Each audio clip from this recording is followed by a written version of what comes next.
What's going on, everyone? Hopefully you all are enjoying these set 2 videos as we have another spin on another deck, Boba Yellow, one of the top tier aggro tempo lists. I've been messing around with it a little bit, and well, I wanted to showcase a few of the new cards that you can incorporate into this list going forward.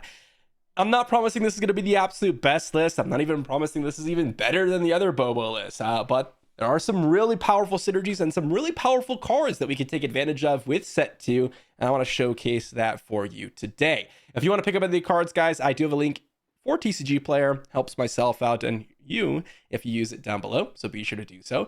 But let's talk about a few of the cards that are brand new and some of the things that we're trying to do with this Boba Yellow list. Now, before we even talk about the new cards that we are playing, there is a card that I would love to add to this list, and that is Fugitive Wookiee, as it is just a little bit better stat line with a small downside, but unfortunately it is not working on Carabas right now, but I would like to add it to give us a little bit more low to the ground threat. But some of the really important units that we have: 3 copies of Dr. Evazan. This is a card that, well, very early on to the spoiler season, I saw and I was like, okay, that looks like a Boba Fett card if I've ever seen one. And well, we're going to see how powerful he truly is. A 3/3 shielded is impressive, but the bounty is a big downside. And I know from fighting it myself, it ends up being, well, a bigger downside than the positive you get from Dr. Evazan if you do not play this card properly. So we'll be looking at that. We have 2 copies of Bazine Natal. This is kind of a free play from your resource pile as it can smuggle out, which is pretty interesting. So it gives you a little bit of mid to late game, and you can potentially take things like Super Laser Blast out of their hand or Vigilance or whatever is important in the later stages of the game. We also have 3 copies of Boba Fett's armor. This is really powerful on Boba Fett leader, but also works on the Boba Fett unit. It makes him basically unkillable, which is really nice. We also have 2 copies of Ma Clunky. This is really nice with specific enter the battlefield or when played effects on a lot of the units like Bodhi Rook or, Bosk, for example. And lastly, we also have 3 copies of A New Adventure. This allows us to potentially re-trigger shielded on some of the units, re-trigger and when played effects like Bazine Natal, Bodhi Rook, or Bosk. And it just does some really nice work. One of my favorite combos with it actually is just to replay Fett's Fire Spray for 2 resources, allowing you to attack for 5 again, because it's return it to its hand and then play it for free, which means that you get to re-ready up Fett's Fire Spray and attack for a ton of damage. It's really powerful, and we have a lot of things to go through, so let's not waste any more time and dive into a few games. All right, so we are on to game number 1, and we got a pretty reasonable hand. We can go to resource Bazine Natal, probably that and either a Surprise Strike or a Viper or Probe Droid. I'm not going to mulligan. Looks like we're against Cassian Blue. And I think here, Bazine Natal is, of course, the first resource, but I like Ma Clunky with Cartel Spacer, as we can play Cartel Spacer, Ma Clunky it back the following turn, kill something, and then replay a Cartel Spacer. Or we could just go with Viper Probe Droid. As such, I think I'm going to resource the, Surprise Strike here. And I am going to start off with the Cartel Spacer to set us up for the next turn. And look at that, they have played, I assume, an A-Wing. Yep, that is absolutely correct. So that looks pretty good on our side of things. And it looks like we have a Greedo now and a Bodhi Rook. So, well, I'm going to go ahead and Ma Clunky this Underworld unit back and kill off their A-Wing. Well, look at that. Pretty nice so far. They played a Night Owl Skirmisher, and I'm just going to go ahead and play Bodhi Rook. We have a 4 Cause and a Force Throw. Okay. I'm going to go ahead and take the 4 Cause. I don't think Force Throw is extremely relevant. They also have Restored Arc 170. Okay. There's some Dr. Evazans coming in. I don't know if it's going to be all that impressive, but we're going to go to resource 1 right now. And if they want to go ahead and trade, well, it looks like they don't necessarily want to trade. That actually works out pretty nicely for us, as we can go Dr. Evazan plus Cartel Spacer plus Greedo if we go ahead and decide to kill off their Night Owl Skirmisher, which we might want to do here. Let's go Cartel Spacer. We can go ahead and exhaust whatever. And then we can go kill their Night Owl Skirmisher and play out a Greedo, and then pass the turn. Here we have a Boba Fett and a 7th Fleet Defender. I think we go ahead and get rid of the Boba Fett. Kanan might go ahead and come in and attack Greedo. What are they playing? They are playing They're playing their Force Throw. That makes sense. We knew they had the Force Throw in hand. We're going to go and discard the 7th Fleet Defender, and they can go knock out something. But this actually works out very nicely for us, as we have the Cantina Bouncer here, and we can bounce the Kanan back to their hand, which they can then replay, but allows us to get in a ton of additional damage, which works out very, very nicely. So not a very aggressive start, more value oriented with, you know, all the bouncing and the nonsense going on, but you know, it worked out pretty nicely. And I think we just go face here. I don't think we worry about, you know, Kanan and him trying to attack any of our units, because they don't really trade all that well into our units. I'm going to go up to 6 resources here. They have another Force Throw. So they just drew another Force Throw. It's okay here. Let's see if we hit a non-leader. Nice, we did, which means we can go ahead and just smack the Kanan off the battlefield here, which looks pretty nice for us. They have a red 3, and we can just go ahead and get in for some damage here. They can, so this one's a 4/6. So we could go ahead and kill off Sabine Wren, or we could go to the base. I think we just go to the base here, because we are racing them pretty hard. And they could go ahead and kill off like our Cantina Bouncer, for example, or they're going to go face as well and draw an extra card. So, well, looks like we are in a good old-fashioned racing scenario, and my goodness, is that an absolutely fantastic draw. Let's go ahead and exhaust unit and buff up a unit. We're going to buff up Boba Fett and exhaust these two, and that is cunning for you. Absolutely game-breaking, to be honest. That is really, really absurd. They are going to go ahead and hit our base, but we're just going to go ahead and start to hit their base. We're going to hit in with the Cantina Bouncer first. If they had a way to exhaust Boba Fett, I imagine they would do that, but they don't really have, I imagine, a way. And I'd rather get in with the unit that's going to be closest to death here with the Cantina Bouncer. They're calling for a GG, and it looks like they conceded, so pretty nice. What really changed that game? Well, we got to leverage the Maclunky, which is really powerful, and we also, well, had the Dr. Evazan, which was a pretty hard to deal with 2-resource play. Let's say this was like a Crafty Smuggler, for example. Well, we actually would have gotten in for less damage, and we wouldn't have as much threat on their units. But I don't think it really changed all that much. Instead of going with Maclunky, we could have gone with a much more aggressive plan. I'm not sure if that was really convincing that this new Boba Yellow was really all that oppressive. Let's dive into the next game. On to game number 2 here, and we have a pretty solid hand against Vader Green. I'm going to definitely resource the Bazine and one of the surprise strikes. And we have a decent 2/3 Viper in a 7th Fleet. We're going to see what they have. They have a Colonel Yularen, Darth Vader, TIE Fighter, and a Force Choke, all of which look pretty good here.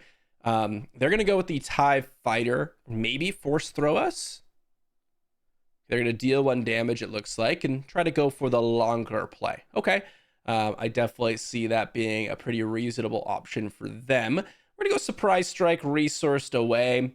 And I think they're going to try to just slowly ping down this Viper probe droid with their plays. So I think what we're going to do is go with the Bodhi Rook and try to go ahead and get rid of one of the events here. And it looks like we have they got rid of Force Throw, so we got rid of the Force Choke. Okay, makes sense. We can put the 7th Fleet Defender down, or we can go Boba Fett Greedo. We can go 7th Fleet Greedo. Do I want Boba Fett here? I don't actually think I want Boba Fett. I think I want to get a space unit down. I think that's going to be the highest upside. Now, what do I want to do with this Viper probe? Do I just want to attack into their base? Or do I want to get a unit down immediately? I think I just want to attack into their base. And if they want to go ahead and Colonel Yularen trade with my Viper probe droid, I think that's fine. The thing is, if I go Bodhi Rook into their Colonel Yularen, they can ping off a damage of the Viper probe droid. I can go ahead and protect my Viper probe droid here, but I don't think it's actually worthwhile to do so. Here, they heal the damage. Well, I think I just go ahead and attack the base. Colonel Yularen can heal a little bit, but they're going to action to kill my Viper probe droid, which, you know, it happens. It is what it is. Let's go ahead and get down the 7th Fleet Defender. And then we can get down the Greedo. And then next turn, we have Boba Fett's armor with the Boba Fett flip. And I think that do I want to go ahead and hit a unit here? I could potentially get rid of the super laser tech. I don't think I actually want to go ahead and do that. I'm surprised they decided to trade Yularen for their Greedo in that spot, but I suppose. Dr. Evazan, well, does it look pretty good? They can ping off the shield. I think the Viper probe droid's actually just a little bit better in this spot because they could get rid of the shield, and that obviously would not be very good for us. Here, let's just go ahead and get damage into the base. And then more damage to the base, and then ready up Boba, more damage to the base. They're gonna hit my Bodhi Rook. That's just what happens. We're racing. We're trying to get as much damage to the base as we possibly can get. They have a Darth Vader and an open fire. Okay. We have a Fett's Fire Spray coming down the following turn, so we are in a pretty good spot here. We get to go Boba Fett into Boba Fett's armor, which is causing him to be a 6/9, which is pretty awesome. And their Darth Vader isn't really going to do anything. If they're going to open fire it, Boba Fett's going to take 2 damage, which is pretty horrible. So we just get to go in for 6 points of damage into their base. And now, I mean, we have lethal on board, which is kind of crazy, just because of us having the Fett's Fire Spray and Boba Fett. And their best play is probably Darth Vader. They could have, Darth Vader into like a cell block guard, for example, but this Boba Fett's armor is kind of absurd. Like, there isn't really a great way for them to deal with this. Of course, they could deploy Vader, but his deal 2 damage doesn't do anything to Boba Fett as well, which is also kind of crazy. So if they go Darth Vader, I mean, I think we're in a pretty good spot. They have to hit something like cell block guard or they're just dead. Like, there's nothing they can do. They do hit the cell block guard, and well, that is a little unfortunate, but it is what it is. It happens for sure. We get to go 7th Fleet Defender into their base. Otherwise, they would be able to use Darth Vader plus the ping here. Oh man, that is absolutely brutal for our opponent. Let's just attack into base, and now if they try to deploy Vader, I mean, they're dead. That was crazy. That was all Boba Fett's armor. I'm not gonna lie, guys. How much damage did we just soak up? So we soaked up 2 from the open. Well, they could have opened fire Boba Fett, which they did not because we had Boba Fett's armor. So 2 from the open fire potentially. We soaked up 2 additional damage from Death Star Stormtrooper, 2 additional damage from Darth Vader, and they could have deployed Vader and killed Boba Fett because it would have done any damage to him. Wow, Boba Fett's armor was insane there. That was absolutely crazy. On to the next. On to game number 3, and we're fighting against the Grand Inquisitor Blue. This is a deck that I am very excited to mess around with. There's a meme out there, and it's just every card goes well with Grand Inquisitor, and I truly believe that, so it'll be cool to see what they got going on over there. Let's go ahead and take a mulligan. We don't really have any turn 1 plays. This is a far better hand. We don't need as many shoot firsts as we have, and I think we could potentially just resource both of them. I actually don't mind doing that because we can go turn 1 Greedo, and then they're going to ready up Scout Bike Pursuer, almost assuredly. And then we're going to be able to mock Clunky. Oh, they did not. Wow. Okay. That is a little crazy to me. I'm very surprised that they decided not to go ahead and kill off my already up Scout Bike Pursuer. Perhaps they are trying to get some extra value here from killing Greedo and then, well, maybe us not hitting the discard, but looks like it didn't work out for them. We're going to go Viper Probe Droid. They have Clan Challengers, Aggression, Deathwatch Loyalist, and 5th Brother. So they have a 5th brother there. We're just going to pass here. See what they decide to do. They're going to activate the, well, they're going to activate the 5th brother. We're going to claim initiative. They're going to attack our base here. Mock Clunky doesn't work with Viper Probe Droid, unfortunately. So they're going to shield up the 5th brother. Interesting. Okay. Let's see. We can go with the Cartel Spacer, which doesn't really do a whole lot. Shielding up the 5th brother. Yeah, pretty nice. I mean, that is a decent play here. We get to go Mod Clunky into Cartel Spacer potentially. I was hoping that me passing would make them take the initiative. They thought maybe I had something, but they didn't take the bait and they just went for their absolute smack. No.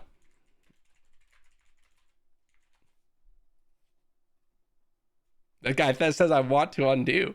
Not too much that I could do here. Let's see. Do I want to? I think just go ahead and attack their base. Death Watch Loyalist. All right. Let's go ahead and kill that off. Then we get to go ahead and replay the Cartel Spacer. I mean, the Fifth Brother is going to do a ton of damage to us, but I mean, I'm not really that worried about it. They're going to do another 5 damage, sure, but they don't really have anything on board, and we are going to have a massive, absolutely massive turn this turn right now. We can go potentially Bodhi into kill your Fifth Brother, deploy Boba, play a Cantina Bouncer afterwards. Yeah, let's see what they got. Aggression, keep fighting. All right, we're going to take the aggression. And they're going to get in for some damage. We are just going to kill their Fifth Brother. We get to go ahead and get in for some damage here. We're going to go ahead and deploy Boba. And they're going to go ahead and hit for 6. That's pretty impressive, to be honest. This is a lot of damage, don't get me wrong. They are doing some massive stuff over there. But we get to bounce it back to hand and do our crazy Boba Fett nonsense, which is always quite nice.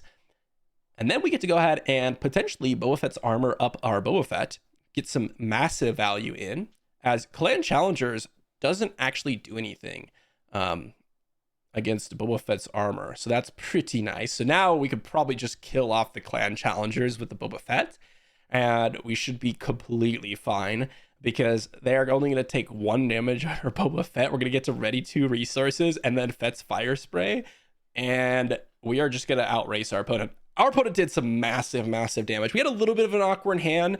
They didn't take the bait initially, so that's a little bit unfortunate. But yeah, let's go ahead and ready up some resources here. Let's go ahead and deploy a Grand Inquisitor. Definitely, definitely. Let's go ahead and just get down a Fett's fire spray here. And if they want to, they can go ahead and take initiative, but we just go ahead and hit their base here.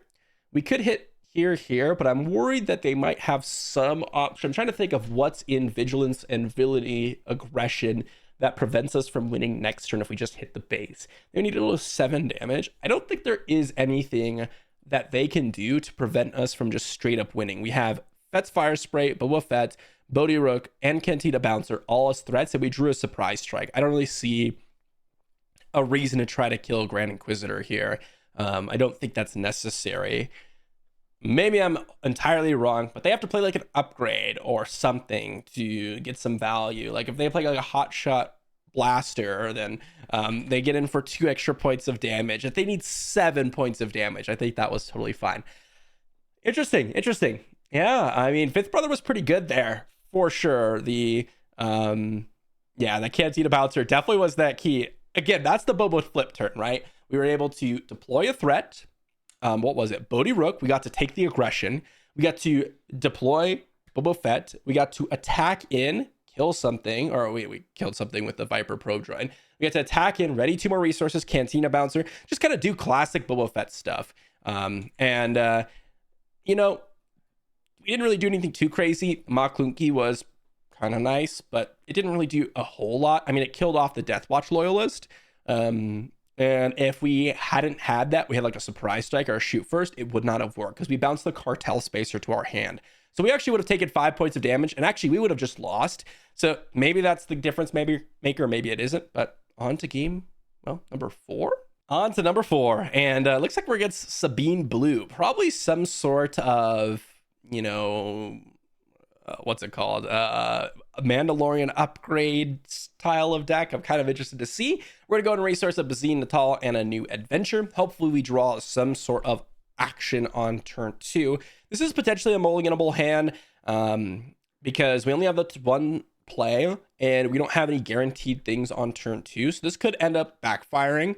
But, well, we have the Viper Probe Droid, which is always a good one, and they have Mandalorian Armor, they have C-3PO, Ketsu Onyo, and Rivals Fall. Okay, so they're going to do the Mandalorian upgrade type thing. It looks like they have, like, I don't know, 58 cards in their deck or something like that. So not sure how effective that's going to be, but they went ahead and got a Sabine Wren off of the C-3PO, so good on them. Security Complex could come down on C-3PO, but they're going to go ahead and deal 2 damage or 1 damage to each of us, which pretty reasonable. Very nice draw there. We drew the 7th Fleet Defender, which I very much like. I think I can get rid of the Gamorrean Guards at this point because I could go Cunning the following turn and then 7th Fleet Defender this turn. So let's just go and attack their base for 3. Don't think I really need to interact with their units right now. I think I could just go in for some additional damage. They're going to try to draw some extra cards with C-3PO, but if they're going to go with, C-3PO, it looks like they got a Restored Arc 170. I guess they're naming 2 basically every time, but the 25 HP base is a pretty massive downside here. And the next turn we can go Cunning into, completely mess them up. If we draw like another turn 4 play or 4 resource play, we could potentially go with that. So I think we have a lot of different options here. And I'm not too worried about the different things that can happen. They're going to shield up a Sabine Wren. Okay, sounds like a plan. We get to go ahead and probably resource the Cantina Bouncer, or is it Bosk? I think Cantina Bouncer looks a little bit weaker because our units can actually, or our boss can actually kill something here. Viper Probe Droid, I think we just go with the Cunning. We can bounce the Sabine Wren, and then we give +4/+0 to the 7th Fleet Defender. And then we guarantee get in for a decent chunk of damage. They have a Rival's Fall, we have to remember. But Cunning looks pretty good here. So we return a unit, and we buff a unit. We buff. Oh, wait. We return a unit, buff. Whoops. I did that in the opposite way. That really messes up the Security Complex. It's one of the reasons why I think Security Complex is one of the worst bases in the game. Probably worse than Jeddah City. If not for the specific decks that are really good with it. But yeah, I mean, that was essentially Security Complex did nothing because I would have done that anyways with Cunning because I wanted to play the Greedo. But, oh, okay. So they're going to play the Concord Dawn Interceptors. Sure. Not a bad play. We just have to hit it. So they saved a ton of damage there with their Sentinel in space. But, I mean, they didn't actually get anything done, which is nice. They just essentially removed the shield off the 7th Fleet Defender, but that was necessary for them to, kind of stay in the game. Otherwise, they were pretty much a goner. I think they're deploying Sabine Wren. We get to go ahead and get their Greedo down. They might hit my Viper Probe Droid. Totally fine here. We could potentially ambush their Sabine Wren, depending on what we do here. They didn't hit. Okay. Little bit strange, to be honest. I would have expected them to hit in with Sabine Wren to at least remove a unit. But I suppose they're trying to give her Mandalorian armor and, set up for a nice turn here with the Mandalorian armor. Let's see what they decide to do here. Because they have upgrades. They're probably trying to play upgrades on Sabine Wren. It's one of the nice things about having upgrades and early to deploy leaders. You can get them down on Sabine Wren very, very early. And yeah, she's going to get a shield token. I mean, she's going to be a pretty nice threat here. And we're going to go in with the Viper Probe Droid and hit the Security Complex. We're just going to get in for as much damage as we possibly can. We have the Fet's Fire Spray next turn. And I mean, that one turn where they played the Sentinel is pretty nice. So let's go ahead and discard. We hit a Maa Clunky, which means we can go ahead and finish off or remove the shield token from Sabine, which works quite nicely. They passed. A little bit strange there. Okay. Let's Bosk. Kill C-3PO. I'm doing this so that we can make sure we get enough resources for Cartel Spacer. I'm a little bit strange. What happened there? Did they pass? 100% sure what just happened. Huh. Okay. Oh, I suppose it's my turn because I chose the Greedo. Okay, that's what happened. I was a little bit confused there. But little Caravas things, I suppose. They are passing. They have an entrenched or something. I'm not sure what they could have here. I'm going to run out my Boba Fett into it. They're passing. Okay. I mean, we're going to hit for 4. Passing's a little bit strange here, to be honest. They're going to open fire. Okay. We're going to claim initiative. We get initiative, which means we get an additional hit in with the Boba Fett. And I think that was a pretty big mistake because they have a Rival's Fall in hand, which means they could have gotten rid of the Boba Fett, but now they're kind of forced to, you know, get rid of my other units. Otherwise, they just kind of lose. They could attack into the Viper probe droid here, but we just get in with the 7th fleet. And if they go Rival's Fall on Boba Fett here, we could just take initiative. So passing like that didn't really make a ton of sense. Just like, you know, passing with the Sabine Wren and not hitting one of our units to preserve HP.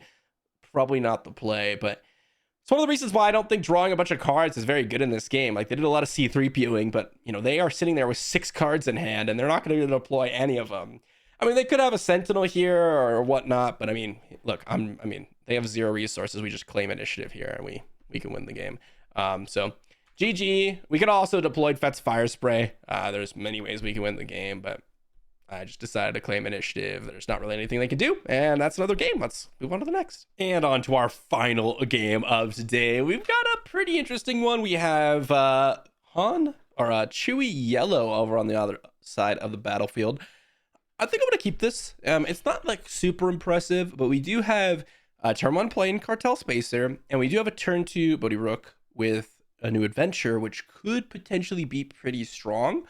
Assuming they're playing a lot of events over there, that could do some pretty nice work.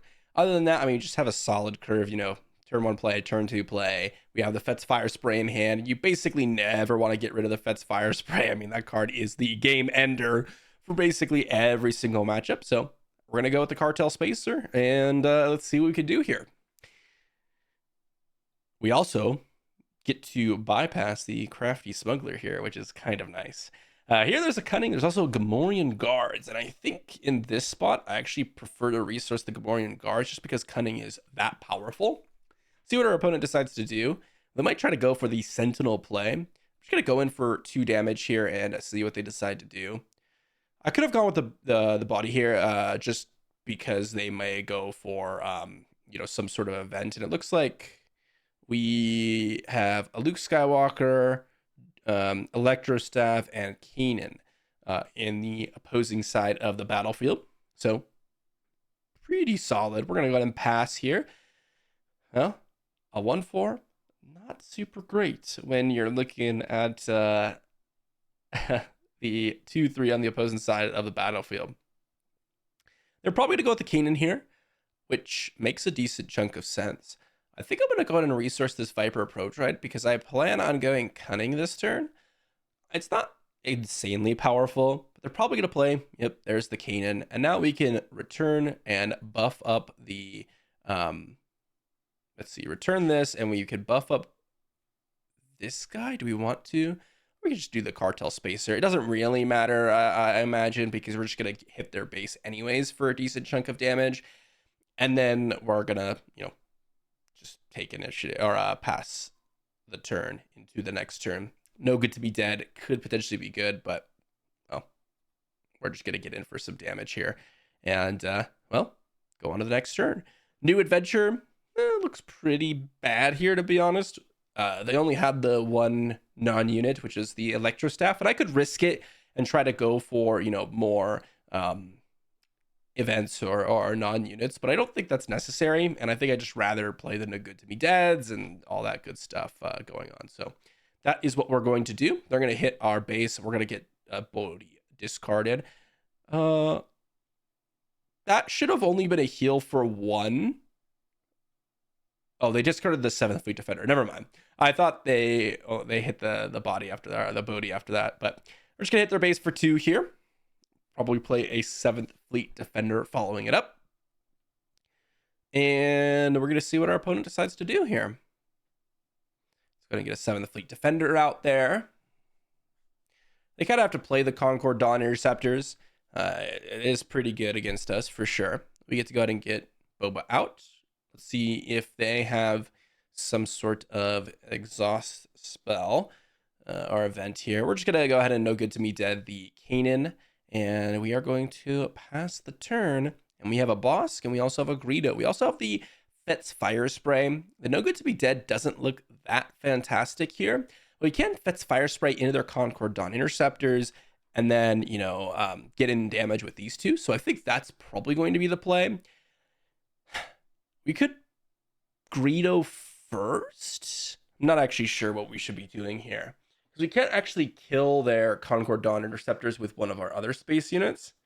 Okay, they played an Obi-Wan. That definitely gives us a very easy option here. We're going to go ahead and play the Fet's Fire Spray, get in for damage on the Interceptors, and then we are just going to pass the turn. There's no real reason to go ahead and try to get some value out of Boba Fett or anything like that.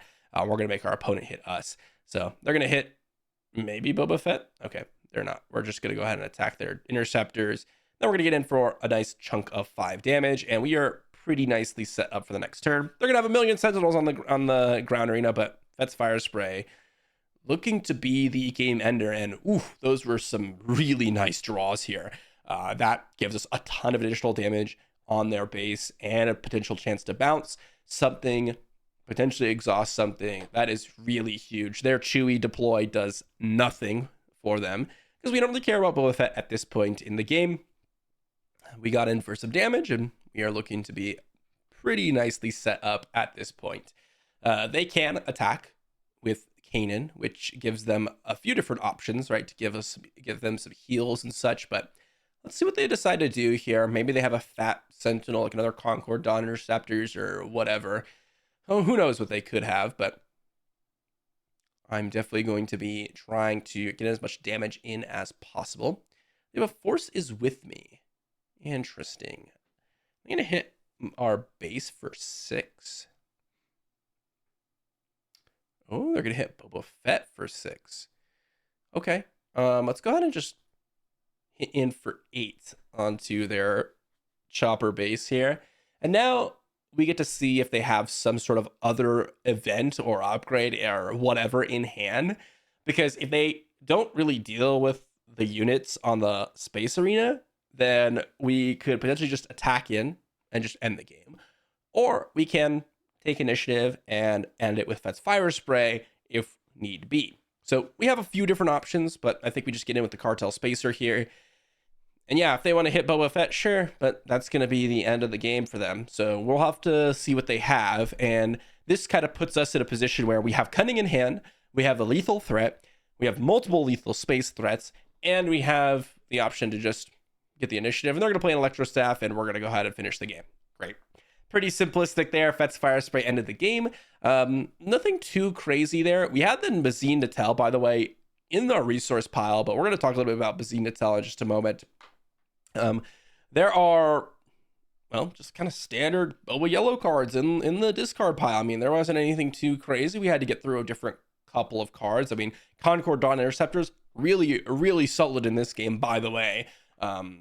Ended up doing some major work that we had to fight through, but of course Fet's Fire Spray did do that work. So let's do a little bit of a wrap up here and go over what was good and kind of mediocre with the deck. So what did the set 2 bring to Boba Yellow? Guys, I think the most impressive card of them all was Boba Fett's armor. This single-handedly won us a game and was also extremely impressive whenever we got it down on Boba Fett leader. There are some situations where we can get it on Boba Fett unit, but to be honest, there are just so many value 3 drops that even the Boba Fett unit is kind of looking a little bit weak comparatively. And Boba Fett's armor on the leader is just so powerful. I mean, he comes down early. He's already nicely statted. The ability to reduce any source of damage by 2 when you're considering, trading or whatever it is, makes Boba Fett exceptionally tanky. Like if you compare this to, let's say, a Luke's lightsaber, for example, which gives Luke a 3/1 and a shield token. That's pretty good, but he can't absorb as much damage as a Boba Fett's armor, generally speaking,